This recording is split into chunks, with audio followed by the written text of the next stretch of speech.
We are now passing through the restaurant area of the Costanera. This is the Port Promenade, the old crane, in front of Isla Libertad. Okay, back here with the view of the river. Beautiful. Okay, now we are on 25 de Mayo Street.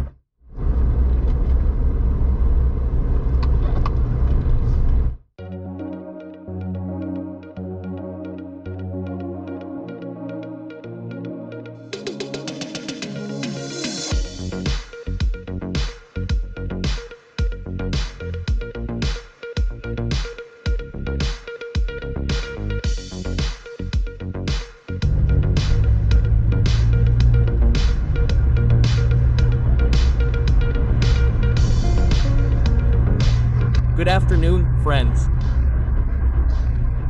We are back in the city of Gualeguaychú, right now crossing the bridge over the Gualeguaychú River, the Méndez Casaniego Iron Bridge or Orange Bridge, also known as such. It is almost 5 in the afternoon, 5:10 on a Saturday of the long weekend of November, the day of sovereignty. We are going to turn around and go along Costanera.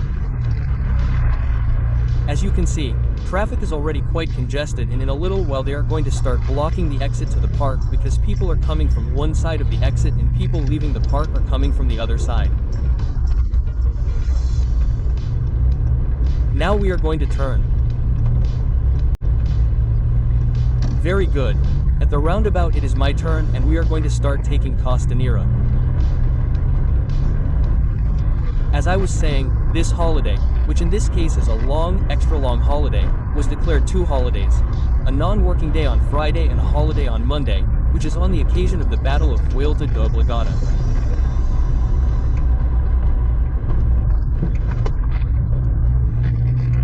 Which is a battle that, although we did not win, was one of a series of battles in which we stopped the advance of the English and French, who wanted to freely navigate our rivers and invade us with their products.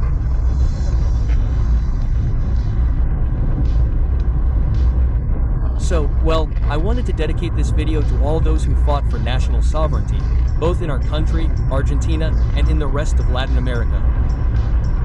We are now traveling through the restaurant area of the Costanera. Since it is 5 in the afternoon, there is not much movement. I figure there will have been a bit more movement at noon. And my idea of coming at this time was because I also want to spend a little time in the center, and the activity in the center begins at 5 in the afternoon. So, well, we are trying to cover as much as possible within an intermediate schedule. It's a nice day, but not very hot. In the summer, there's still no one here because everyone is at the beach enjoying the pools because it would be too hot, but today is a pretty nice day.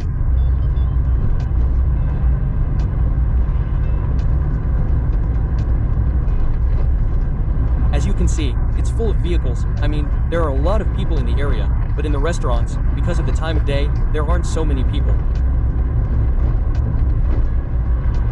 I figure it'll fill up in a little while.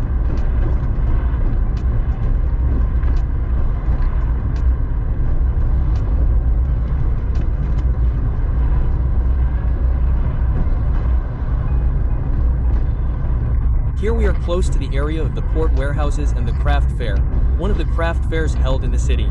I just passed through Pueblo Belgrano, which is where I left from. There was also a fair being set up there on the Fioro curve, which would be the nerve center of Pueblo Belgrano.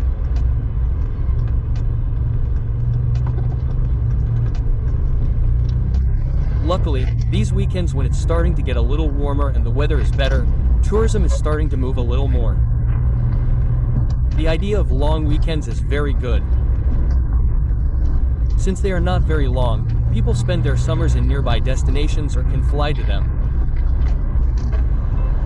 In the capital, which is one of the centers of the largest number of tourists, that is, the city of Buenos Aires and Greater Buenos Aires, or Cordoba, Rosario, you can fly to Salta or some other place, but they are generally used to visit the country.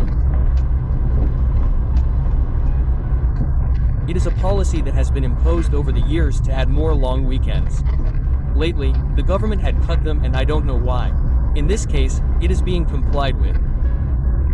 We congratulate them on their decision and also with an additional day, which is this non-working day that, although it is not a holiday, ends up being like a holiday for most people. I'm going to ask for a little turn to see if I can pass by the port warehouses along the coast because later I'm going to go to the center. Let's see, here we have an amusement park. Here in front of our Velivich River.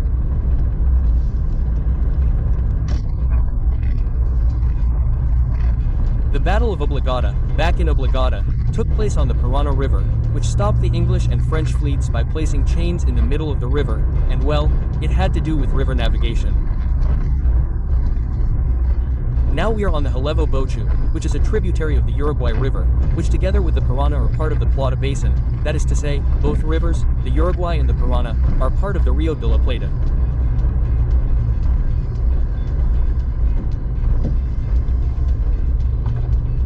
This is the Port Promenade, the old crane, in front of Libertad Island. And this paving was recently changed. There was an old paving, but nevertheless renovated by the previous administration that built this entire promenade. And well, the new municipal administration changed the paving for this one that is a little more even. The other one had been a little uneven, however, the promenade was very nice.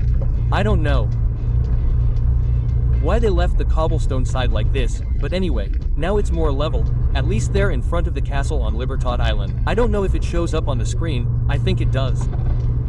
And now we're going to pick up where we came from because my idea was to go a little bit this way to pass by the falcons of the port. Here we have Plaza Manuel Almeida, formerly called Plaza Colón, a nerve center of the city here on our left. It was renamed Manuel Almeida. I think I've already mentioned this in other videos, but in honor of a self-taught archaeologist, anthropologist from the city, who was a teacher who, with his children, would go out to explore the archaeological sites in the area, many of them on the banks of the river, which are called the Indian Hills, which are called it because the indigenous peoples who lived on the coast, who I think were the Giménez, perhaps the Guaraniades, would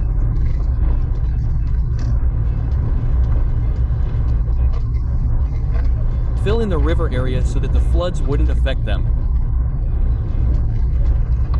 And well, if you're sailing along the river you'll see these types of mounds called Indian Hills, and there you know that there's probably a site.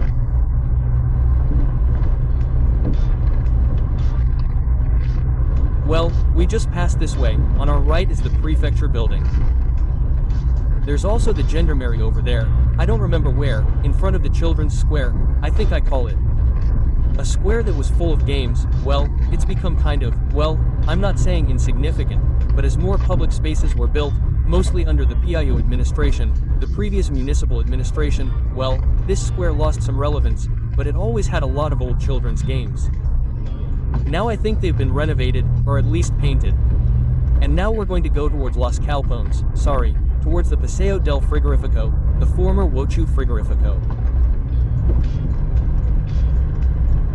As I always say, many events are held in this area. Lately, what was done was, to close off, I don't know if the fences were caught on camera, but fences were put up around the entire port area because many private events are held there, like a kind of permanent enclosure, not complete, but it serves to ensure that when there's an event, the enclosure is already in place. There were several complaints, mainly about the carts on the waterfront because they were separated from the bathrooms. Now we're entering what is the southern waterfront. Hey, we're going to cross the Munilla stream now, which is piped in the style of Los Angeles and the Terminator movie, to our right of the Munilla Market. And now the Costanera Sur Promenade, which is a park that was already there. Well, a few years ago it was improved a lot and became prettier, and the Wochu Cultural Center that is up ahead was also restored.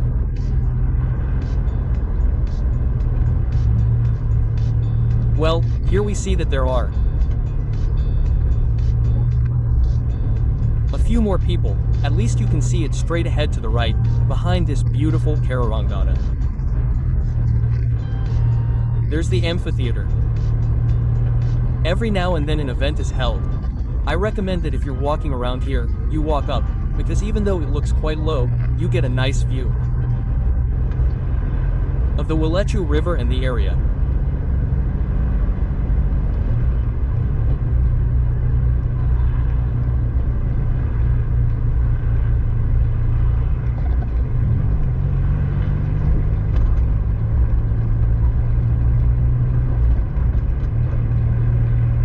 square is called Plaza de la Cultura. Well, I see a lot of movement here, hey.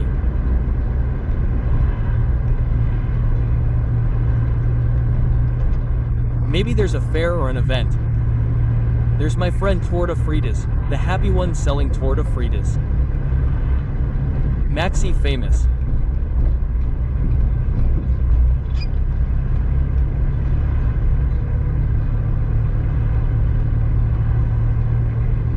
Oh, of course. Here's a kind of American fair that has been taking place in recent years in the Sargento de Mota Square, which is one of the fallen soldiers in the Falklands War in our city. The other is soldier Carlos Mosto. Talking about defending sovereignty, right? Like all issues arise, I have noticed a great deal of excitement around the issue of sovereignty. I think it has to do with the times we are living in, right? Where it seems that our sovereignty is learning nicely. Let's see what happens. History will follow its course and we will do what we can. We all do what we can. Or we don't build.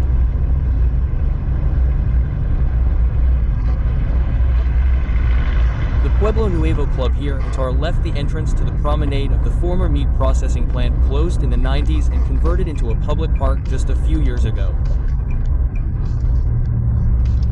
Luckily, it was spared privatization for now. And what this park also did was expand the waterfront, because before the waterfront was that stretch from the bridge to where we arrived a little while ago. And well, a few years ago it was expanded so much on the other side that they began to build a promenade along the Peninsula Promenade, the wooden tower that is currently closed, and here it was expanded on this side, making the Gualeguaychú waterfront a couple of kilometers longer.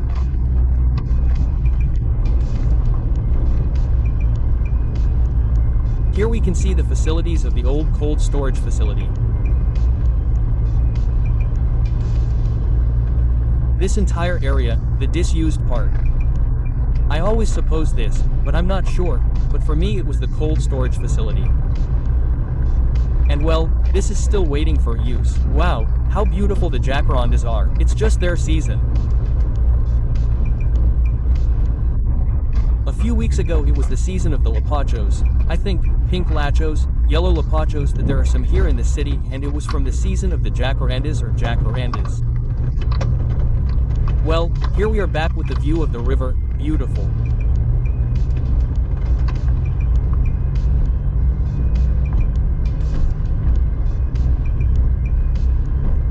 And this part is what we have here in front, the installation.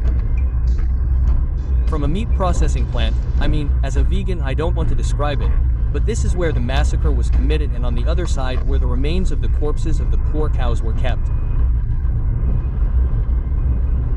Other times, an entire Argentine history built on animal exploitation.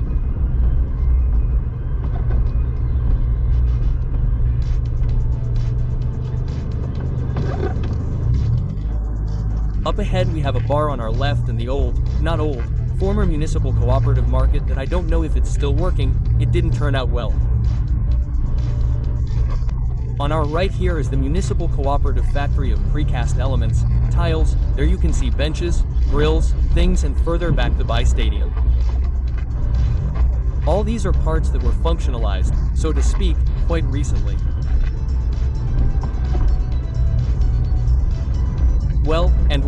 And the entire main part of the buildings is still waiting to be used. There has always been talk, first, I don't know, of a shopping mall at one time, a hotel for athletes. It was a project of the previous administration, and now I don't know if there is any project, but well, I think that at some point it will be functionalized. I hope it will be for municipal use, since the municipality requires many facilities, or I also plan to build a kind of cultural center and enclosed square. Well, I think the friend is going against the rules on this street, but since it is not signposted, I can't say anything. Well, I would like to see a kind of covered square built. I would throw the idea out there, if any official is looking into it, so that when it rains, tourists and the local population can come, there would be children's games, something simple, Maybe the ground floor of one of those buildings, put a business to support them. Operation and, why not, a cultural center and a public office, a combination of things. I think I'm making it mandatory.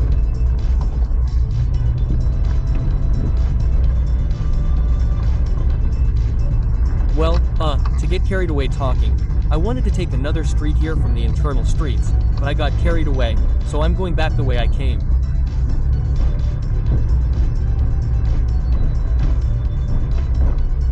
Well, since we're here, let's go towards the center. And now passing by the water headquarters, places that we have always covered in other videos, and I'm going to do it in fast motion so that we can visit more places and the video does not get too long. So here we go.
Now we are entering the Corsodrome area.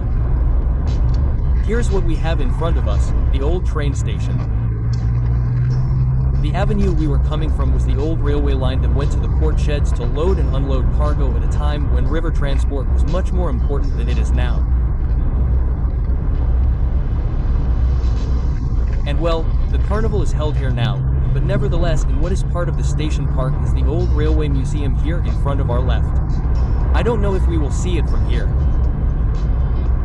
Well, we can see that there are quite a few people there too. Here's a kind of park with a square with children's games.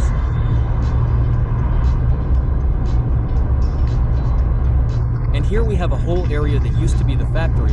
There are some mills, there is the old Gocho prison that is in a film tour video. I recommend that you watch it if you want. And now we're going to talk about Rocamora Avenue, which is the avenue of palm trees, the one that borders the center, and we're going to go towards the center and go down 25 de Mayo. So let's go there.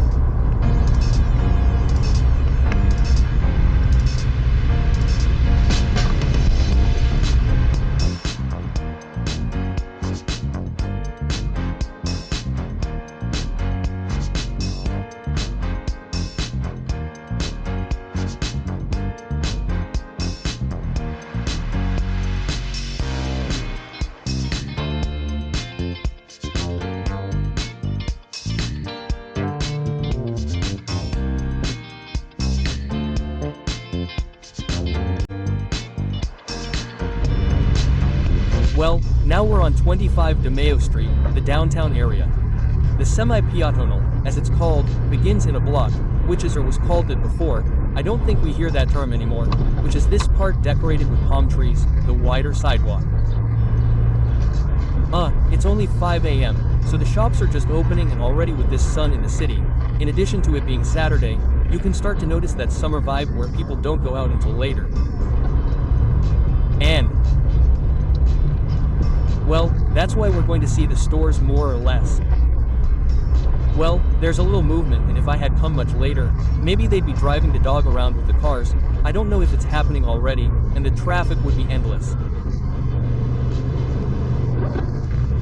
So let's see how it moves now. Here we see the arrival of a couple of multinational businesses, not national ones from large chains. This one we just passed, which is a hamburger restaurant, has a vegan version. It's very popular. I don't know, let's see what happens. I don't know if the local merchants will be very happy. This is the banking area. Well, the truth is that there is quite a bit of movement. It looks quite lively. I thought there would be fewer people. Since it's not so hot, that might be why I'm going to take advantage of the fact that we're going slowly here. If it continues, traffic will be very slow. I'm going to get out of here. I'll go down another street.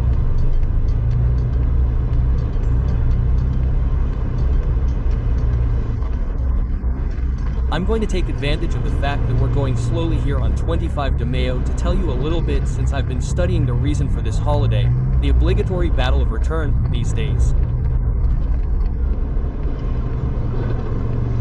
What happened? Well, there's someone who wants to park there. Here on our right is the Electric Cooperative, its administrative headquarters. The technical headquarters are near the cosmic space. As I was saying before, the entire industrial and manufacturing sector was located in that area at some point. Well, as I was saying, Vuelta, in 1845. The English and French, mainly the English, during the Industrial Revolution, wanted to place their products everywhere, and they wanted free navigation of our rivers so they could place their goods without paying customs. They also obviously destroyed small local industries.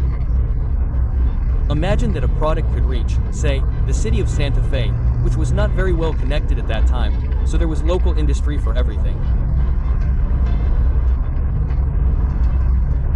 These gentlemen wanted to come with their super advanced industrial products for the time, which would be China today, and place them in Buenos Aires. The province of Buenos Aires, under the command of Juan Manuel de Rosas, had representation in foreign relations, and well, these armies did not want to allow it.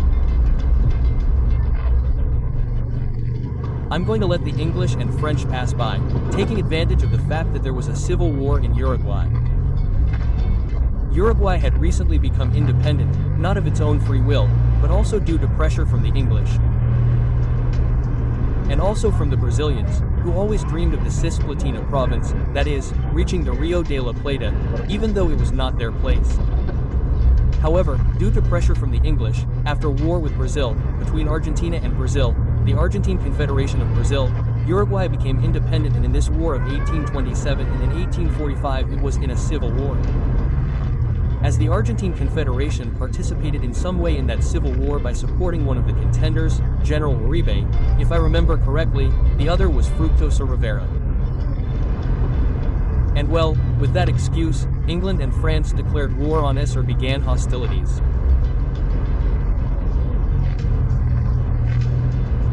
And what was decided on the Argentine side? Brigadier Rosas, governor of the province of Buenos Aires and representative of the Argentine Confederation of Foreign Affairs, sent General Mansilla to stop them, and what he did was, put some chains, that is, set up some, cannons and artillery in the Vuelta Obligado, which was a bend in the Parana River, where the ships had to make a turn that was very complicated for navigation. There, what he did was throw some chains from side to side over some barges and put artillery, cannons in the top of the cliff.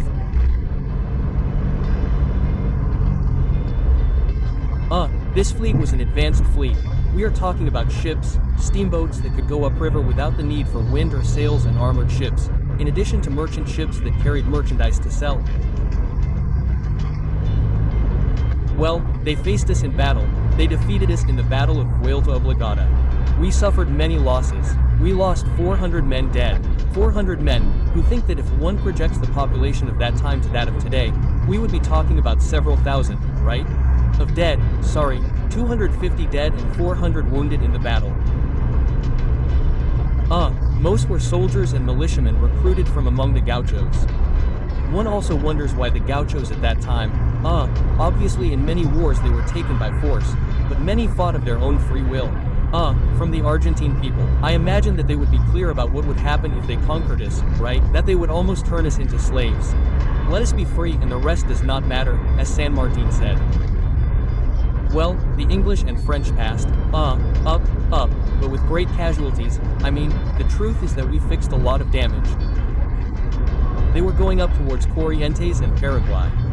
Corrientes did accept their merchandise, but on the way, both between Rios and Santa Fe, the towns harassed them all the time. General Pascual Echau, who was governor of the two provinces, I'm not entirely sure about that part of the story. I'm going to turn here to go to the bridge and cross the Gualeguaychú River. Well, they harassed him in several battles, such as the Tonelero Pass and the Second Battle of San Lorenzo, which took place in the same place. And when the English and French located some merchandise, but very little, because Corrientes had no money and it's not seen in Paraguay either, or they were already beginning their industrial development with General Solano Lopez. Well, when they came down, there was Lucio Mancia again in the Puerto San Martin area, which would be the northern tip of the industrial belt of Rosario now, that is, it would be the Urbano de Rosario, the northernmost part, after passing San Lorenzo.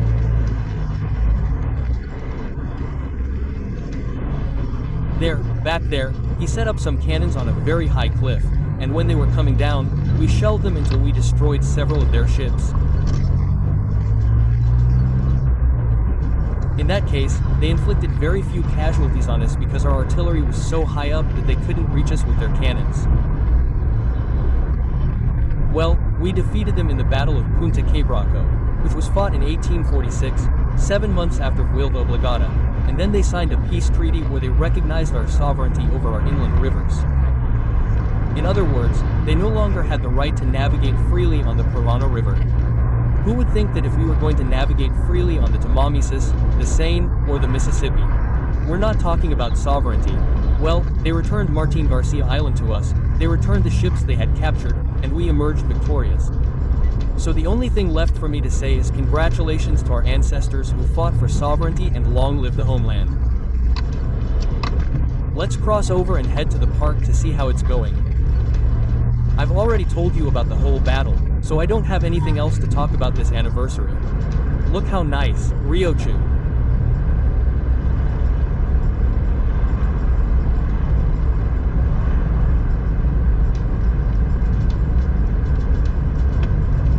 There are a lot of people rowing to our left. You can't see it on camera. Of course, I don't have to talk about what you see on camera, what you can't see on camera. And there's quite a bit of movement. Let's take advantage of this time because in a little while, traffic will start in the opposite direction to where we're going and some traffic jams will occur. As a native of El Salvador, I don't enjoy traffic jams. So if we can avoid them, we'll avoid them. Let's go down to the park a little to see how it's going.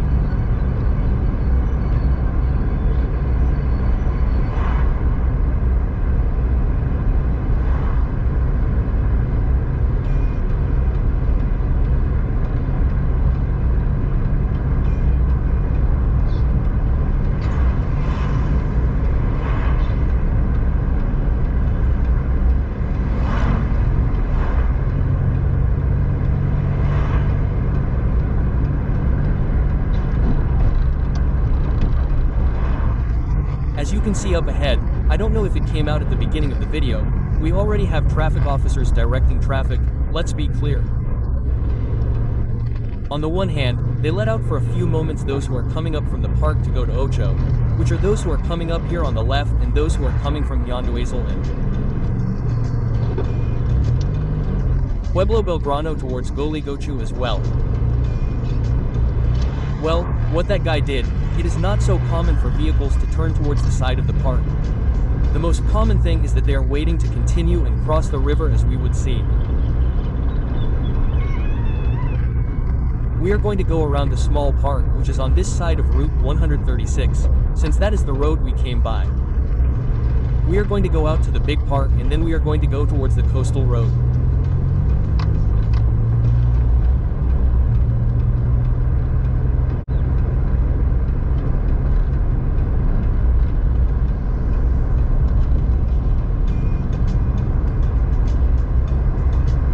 Here are the clubs, the Regattas Club, the Papaya Hostel and before Playa Papaya, which was, as we can see, it was not closed. I don't know if they managed to open. Oh, look, Racing Club, I think it was Racing Club City of Park. Oh, look how good this is. Well, it seems that the club has stopped granting the concession and is now managing it directly.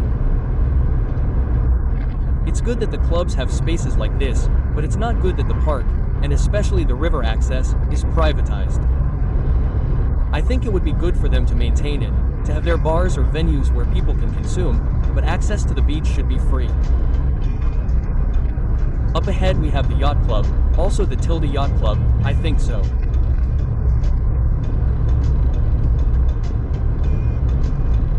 Yes, there's the Yacht Club. How nice. I can tell you that I don't know this one. Since I'm not a member, I've never gone in to do any activities, and I've lived here for 20 years, which is something to criticize. Considering that we're in a public park called Park Unzué. It's called it because it's a donation from the family. I once made a video about the park and some angry ladies criticized me a lot because I said that the rich people of that time at least had some philanthropy. That is to say, they were very rich but they donated something to the community. Now, on the other hand, they go to Uruguay, like in the case of Alperin, to avoid paying taxes. And well, let's say that if you compare it, that attitude was better, right? Of giving something back. Don't get angry, sorry. Unless Galerin is looking at me, who also has no right to get angry. Look at how beautiful the view of the Gualeguaychú River and the park, the park, the Iron Bridge, the Méndez Casariego Bridge, a bridge built in the 1930s or so. That man is going the wrong way, and of course, I want to go back that way and I might have to go very slowly because I'm going to crash into someone head-on.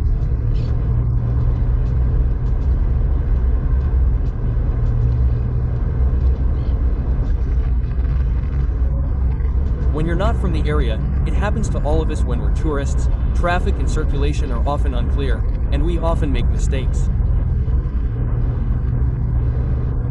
I'm looking at this little channel with aquatic plants that connects to a number sign to our right, up the road. I've never seen it before. Now I'm going to cross under this bridge that we crossed over before. On Provincial Route 42, the old route that went to Concepción del Uruguay, I don't know if it was Provincial or National Route 14. In other words, this was the old road that went to Concepción del Uruguay.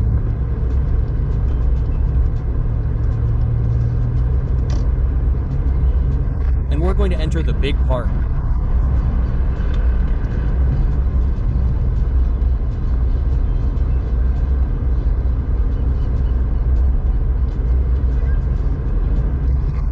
On our right is the velodrome that they wanted to reactivate. It's quite nice. It's been a long time since I rode my bike. I don't know how well it's maintained, but it was quite nice the last time I rode it.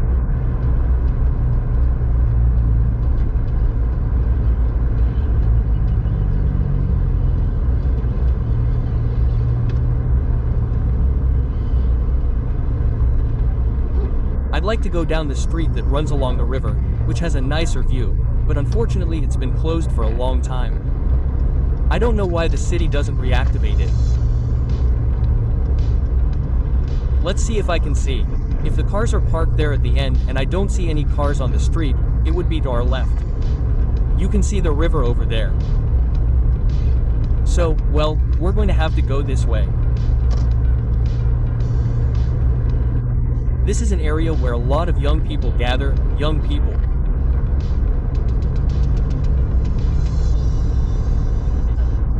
Those informal divisions that occur in places, right?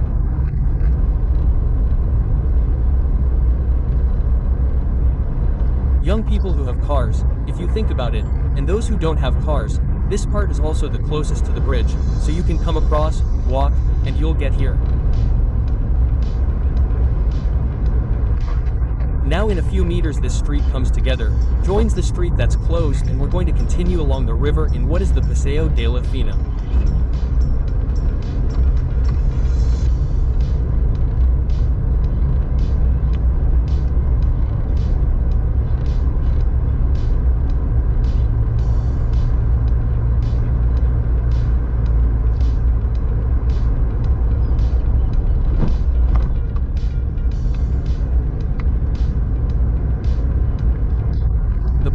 quite busy, honestly. I wouldn't have noticed if it were a day when there were only locals.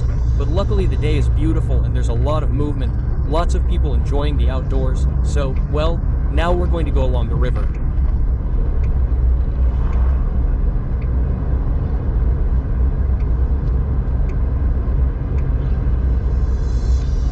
Now.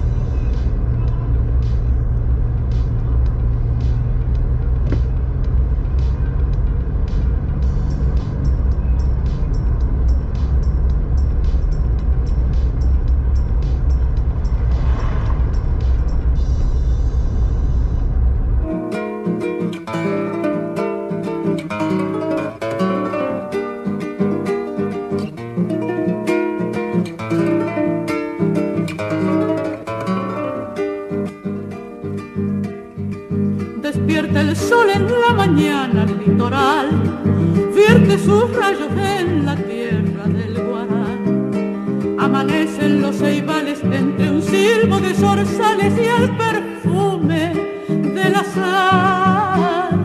Corre el río por su cauce y las ramas de los sauces lo acarician al pasar. Agua y madera, canto de ave claridad, peces de nácar, flores de jacaranda, mensujan, gadero, pescador, mielero, sueñan en la tierra del Guarán. Arpas y leyendas, coloradas sendas, forman la belleza litoral.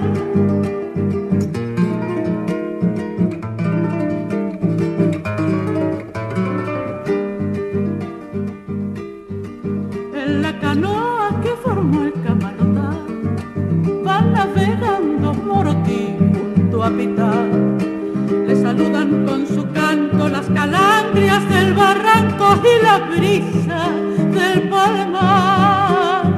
Y el viento trae en sus rachas un duro sonar de hachas que viene del yerbatal. Agua y madera, canto de ave claridad, peces de nácar, flores de jacaranda, mensujan, gadero, pescador, mielero, sueñan en la tierra del Guarán. Arpas y leyendas, coloradas sendas, forman la belleza litoral, forman la belleza litoral.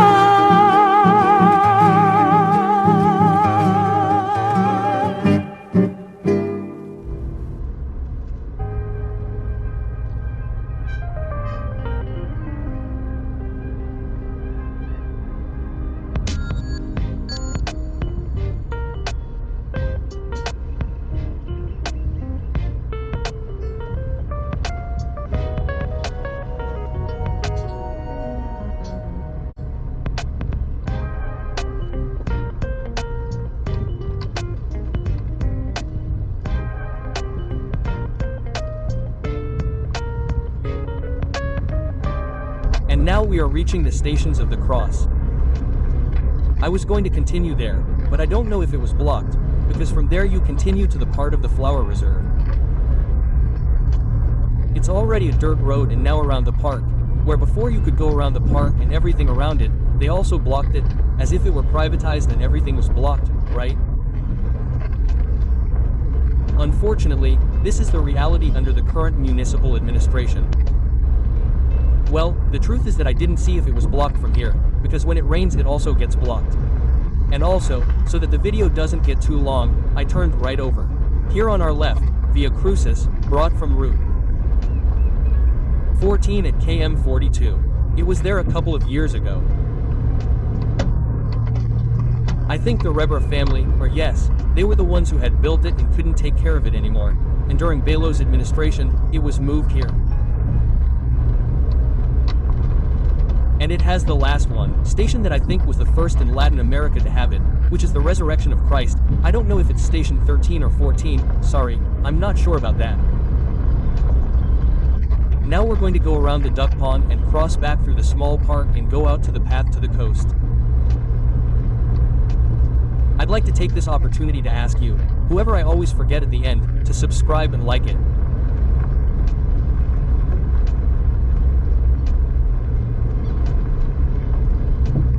So I'd be very grateful if you do, and the videos, well, sometimes they get a bit long. I try to put everything in such a way that everyone can choose whether to fast forward or, I know that sometimes it gets a bit long, but anyway, my idea for the commissioning of this channel was that there would be no cuts. But rather to be able to see, the places in a more complete way.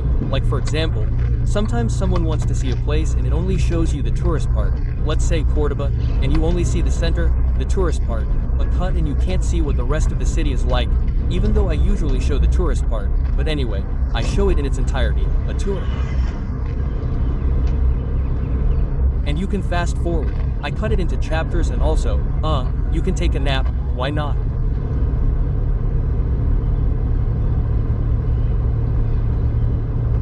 Here we have the Duck Lagoon. There we see the ducks going to sleep up in the trees. Most of the duck species here are exotic. There are the Chinese ducks. I don't know if it's Siriri or that's the native one, I don't remember.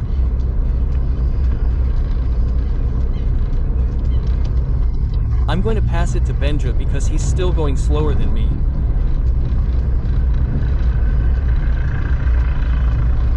Here's the Christ of the Lagoon on our left. In the video I made a few months ago in a pimp, I went down, I signed it, I think.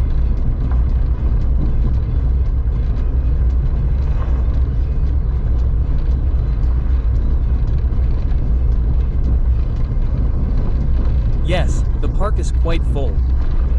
You can see that there is a sign for the Park Lagoon, and here is a tree, a eucalyptus. This is the Avenida de las Americas, it's called. And here is a eucalyptus that must have fallen in a storm that is very well carved because we are passing on our left. It doesn't appear on camera anymore.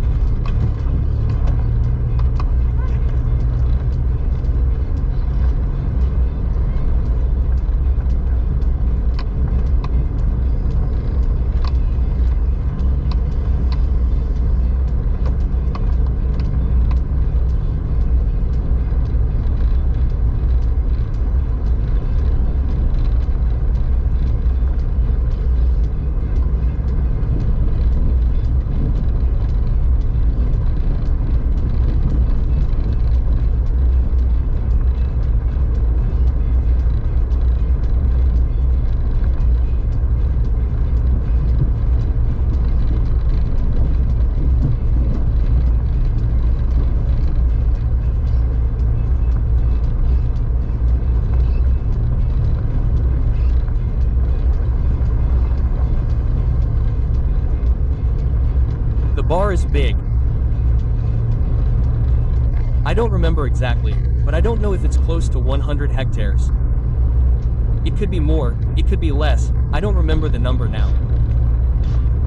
In other words, 100 hectares would be 100.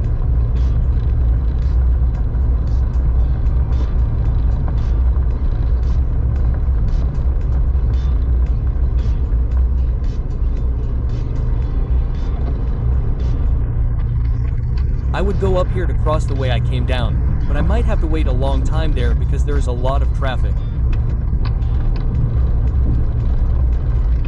So we are going to go up here and go under the bridge. I hope I don't hit any tourists coming the wrong way.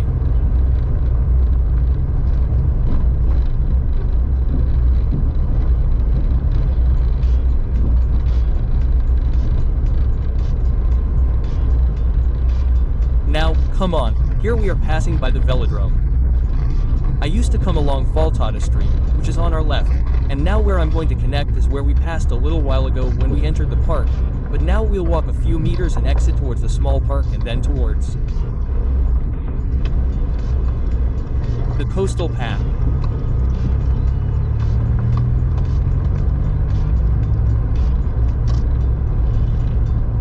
There it is. This little stretch was the only thing we repeated.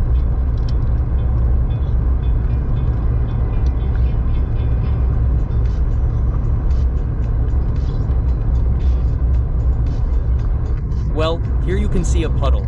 It rained a few days ago. Indeed, the path is blocked on our right. What a shame. And here we're going to go really slowly because A lot of people are walking and a car could be coming from the opposite direction.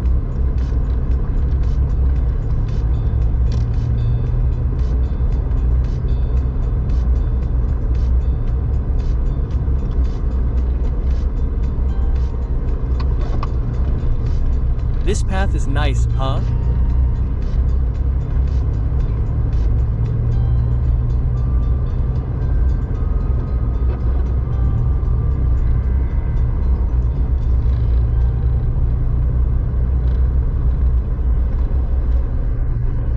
We're going to let the gentleman, sorry, the lady, pass.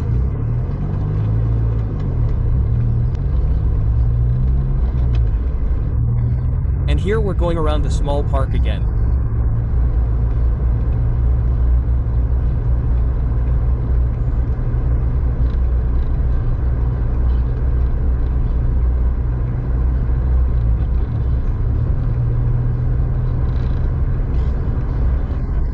This was where we started to the big park, down here to our left.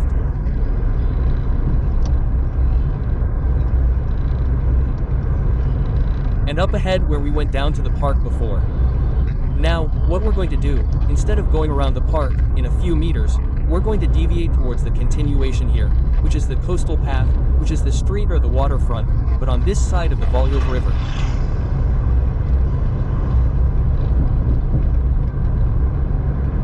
One of the places I like the most in the city.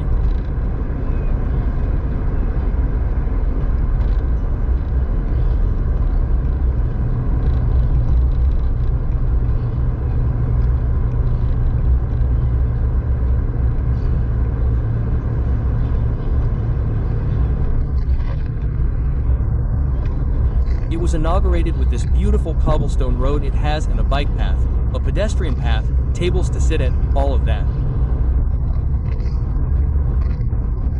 In 2019, the mayor built it before the pandemic.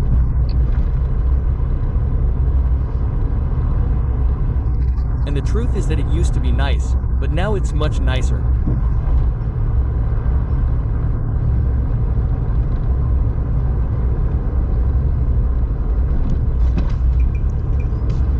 This is a natural beach where they're now fishing, but in the summer.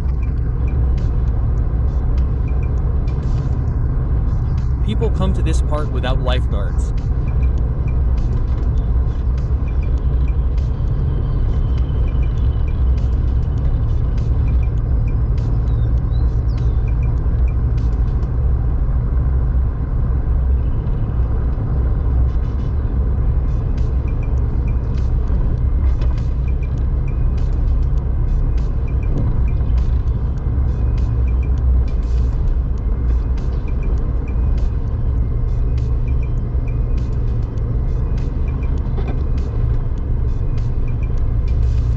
Now, yes, Robolachoo is on our right. Beautiful, Liberty Island right in front.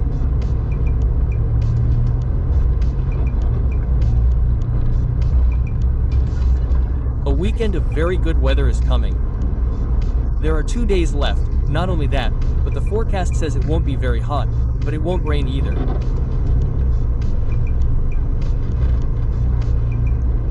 This guy is looking for a place to stop. I think he's going to pick up there. I don't know if he owns that house. No, he was picking up. He didn't want to feel pressure from behind. Rushing him. Maybe this looks kind of bad because we have the sun in front of us, but look how nice. There's a nautical nursery here.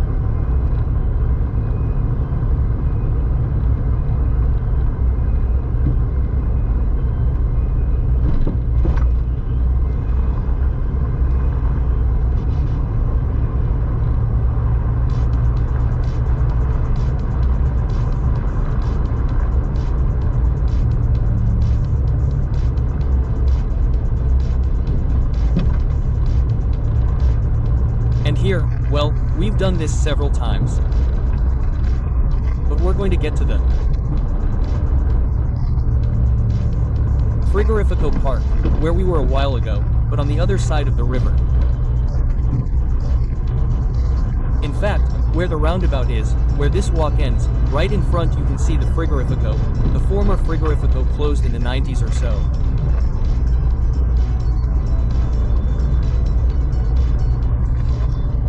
The Frigorifico closed, and around that time the carnival and tourism theme began to develop. I'm not saying the two things are 100% connected, but it was a connection to see how the economy of the places changes from one activity to another, right? I mean, the carnival was already in the 70s, I think it was already important, but the 25 de Mayo Street was built, and it was not until the 90s that the construction of the Cosmic Track began, which also has to do with the closure of the railroad.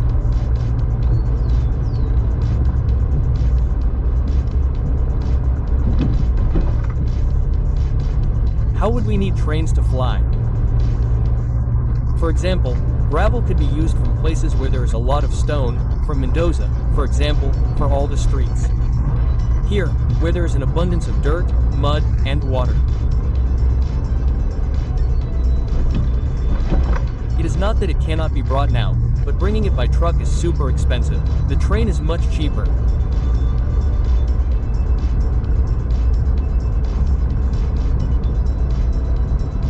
Well, perhaps we could think about barcaza in the meantime, which is the cheapest transportation of all, water transportation.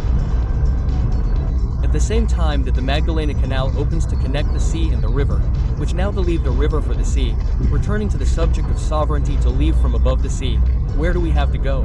Precisely through Uruguay, how everything closes, right? About 150 years later, we still have the same open wounds as a country that make it difficult for us to develop.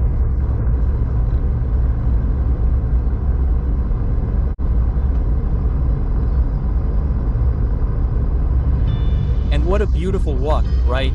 With the two little paths talking about development. The first time I saw this, I was blown away. A friend from here, Nico, reminded me of Tigra, but the first thing I started with was, I don't know, Holland, Amsterdam, even though I don't know it, but I said. City on the other side and city on this side and up in the middle.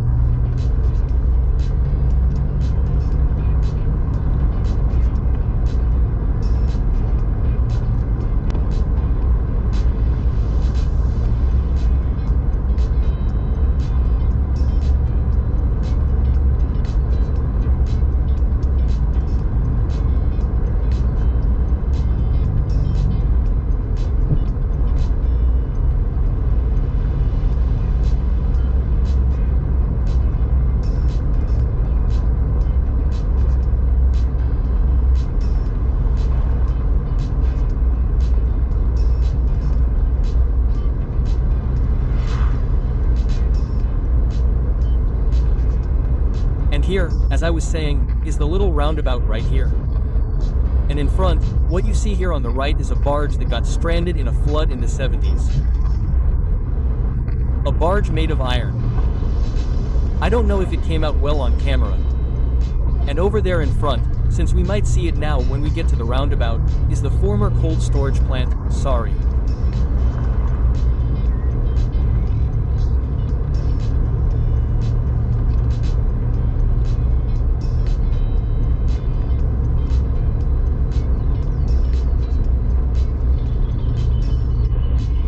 Look here, yes, up ahead. A beautiful.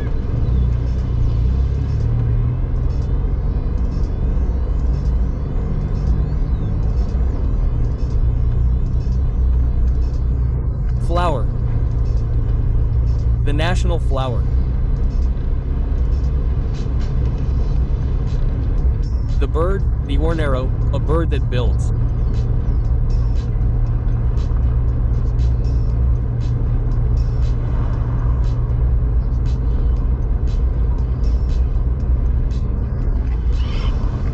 Okay, so let's head towards Pueblo Belgrano, the neighboring town or